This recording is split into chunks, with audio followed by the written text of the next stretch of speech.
Greetings, Twitter.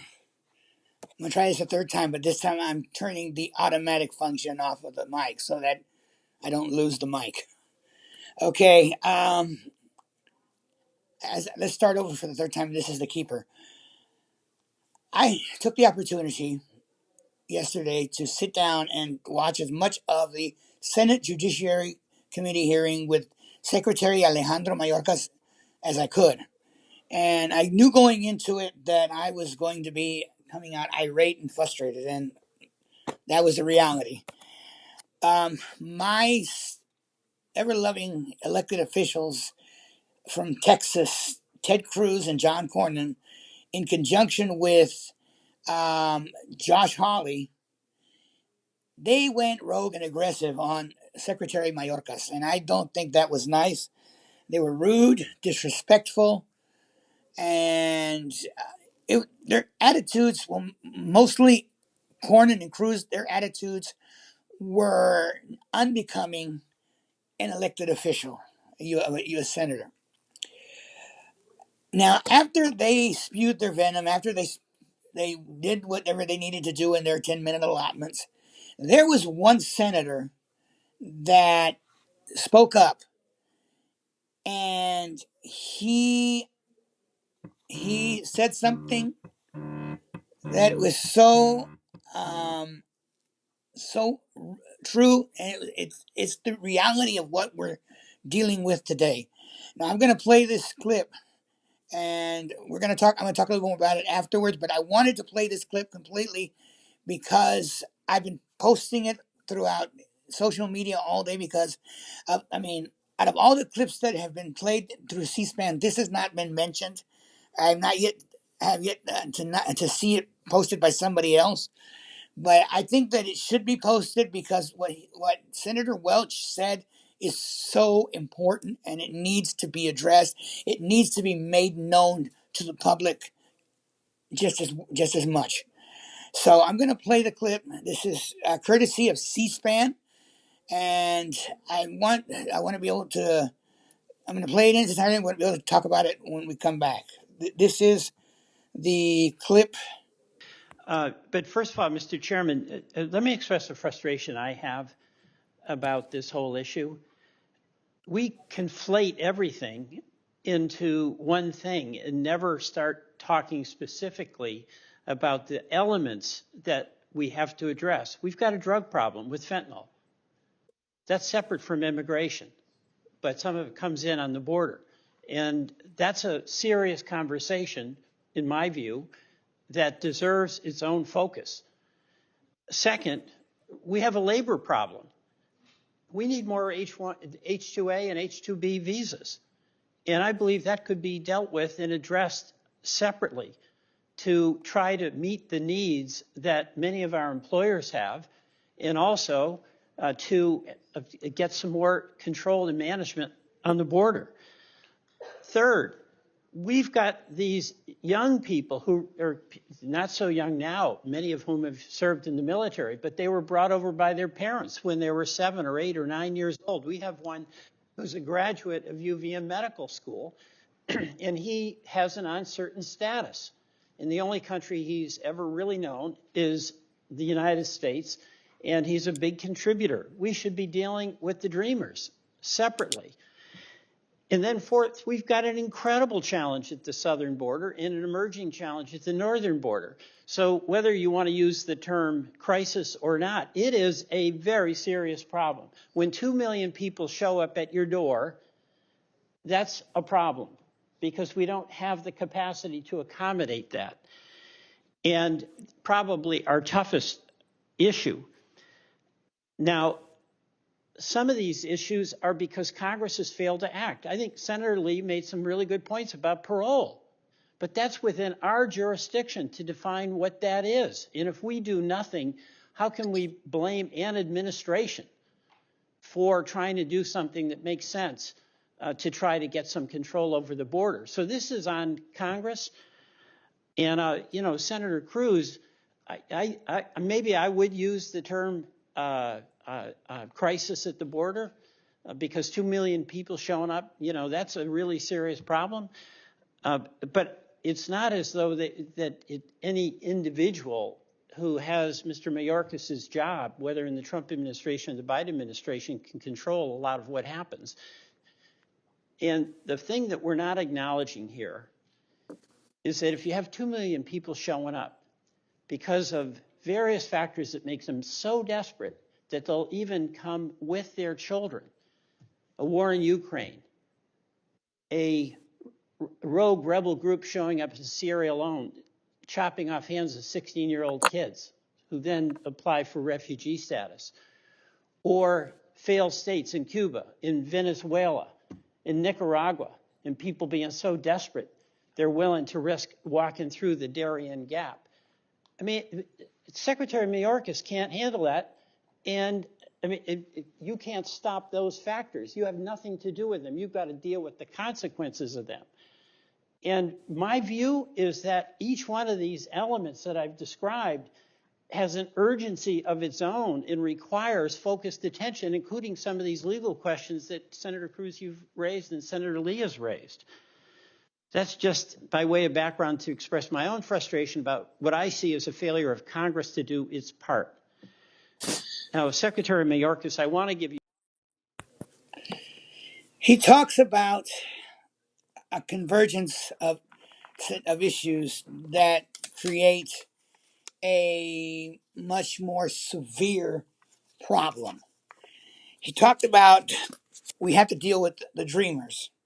It's a group of immigrants that came as little children that want to be here legit, want to contribute to the economy, but they can't because they don't have the authorization to do so. He talks about the asylum and parole system as another issue separate. He talks about the influx of immigrants coming into the country. He says that that you have, and the one thing he said that we're not paying attention to, or that they're not paying attention to, is the fact that you have a convergence of 2 million people coming in at one time to our nation's borders, and our system is not designed to handle that capacity. And he's right. He's right. Our immigration system has been, we've been using the same immigration system for over 40 years. And unfortunately, there's never been any changes made to it. There's never been any laws passed to update the system or upgrade it. And because our Congress has been negligent, has not done anything over time, it has allowed the problem to exacerbate itself to a point where it is just going to be next to impossible to address. I mean, the only way they're going to address it is they're going to have to do a three-prong approach. And I think I mentioned this on a previous tweet. Three prongs being you address the border, which is what conservatives want to do, but they also need to address a broken immigration system, and they also need to address the immigrants that are already here, because the immigrants that are already here are waiting, and it's no fault of their own that they're not able to take advantage of a system that they've been waiting years for. I mean, there's immigrants that I would imagine, because I've known some that waited in excess of a quarter of a century to get their immigration papers in order. Why? Because the system is so backlogged, they have to wait.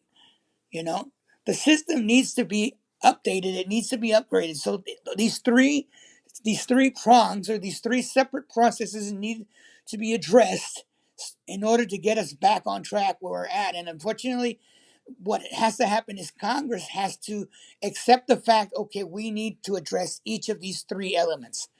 And that is where one of the major problems is that Congress doesn't want to address two of the prongs because they want to address one first. They think, okay, if we fix the border, everything else will fix itself.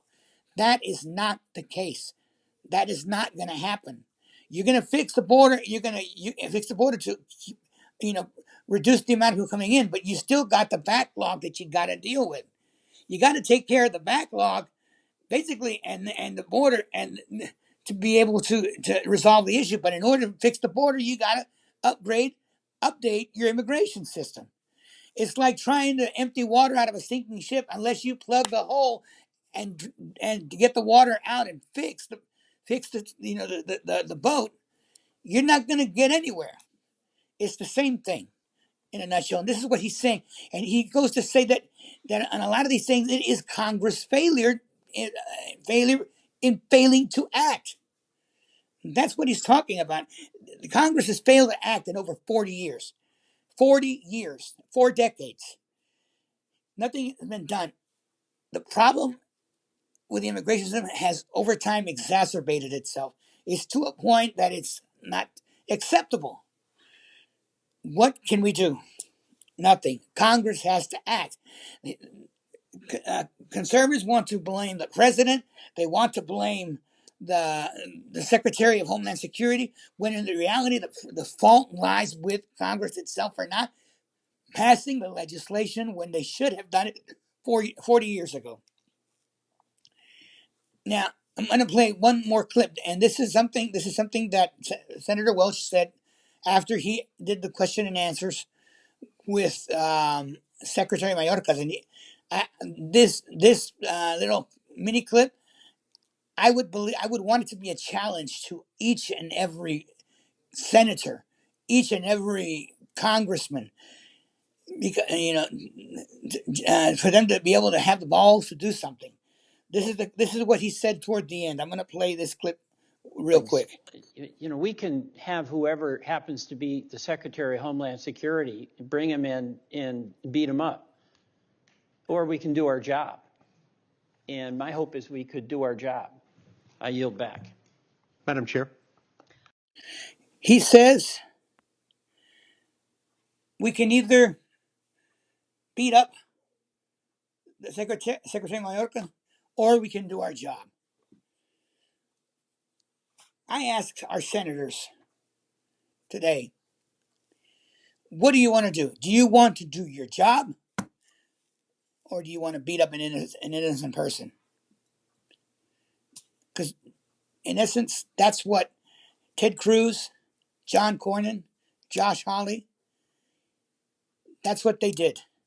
They chose to beat up a person rather than do their job. Their job as an elected official. And that's a downright dirty shame. That's why nothing gets done in Congress. Nothing has been done in Congress with the issue with mass shootings, the issue with immigration. Nothing has been done. When is it going to get done? I don't know. We may have to, in the next election, vote a lot of these people out. Because until we do, our government is going to be at this proverbial stalemate, and this proverbial political division is going to continue. It's affecting our borders. It's affecting our society with these mass shootings. Mass shooting after mass shooting after mass shooting is occurring. Nothing is being done. Why? Because our elected officials are playing, as they say, they're playing politics with our country, with our society, with our well-being. And they're not doing a damn thing to correct it. It's time we as Americans, we hold accountable our elected representatives. We hold them accountable for the mistakes they made. We give them that ultimatum that they need to address this or they get voted out. We have to put pressure on our elected officials in order to correct these deficiencies and get our country back on track.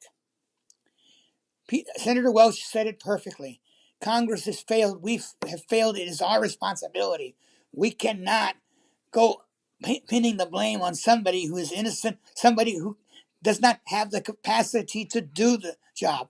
Not because they can't do it, because they don't have the resources, because the government has not given them the resources or not passed the legislation to give them the resources. So we need to hold our elected officials accountable. Hold them in contempt for their inefficiency. I invite each and every American today to do that. Hold your elected official accountable. The time is now to act. The time is now to do something to save our country. Thank you for your time. I just thought I'd share this. I thought I'd let you know what I found. I mean, I was motivated by the words of Senator Welch. I think what he said is the reality. It's the truth. It's something that needs to be said and needs to be made known. Made known. And I'm glad that at least I'm doing my part to make it known the way I can. Thank you. Your comments, as always, are welcome on this thread. I'm open to comments. Maybe I said something that needs to be addressed. Maybe there's some other insight that might correct anything that I may have said wrong. Comments are welcome. Thank you for your time.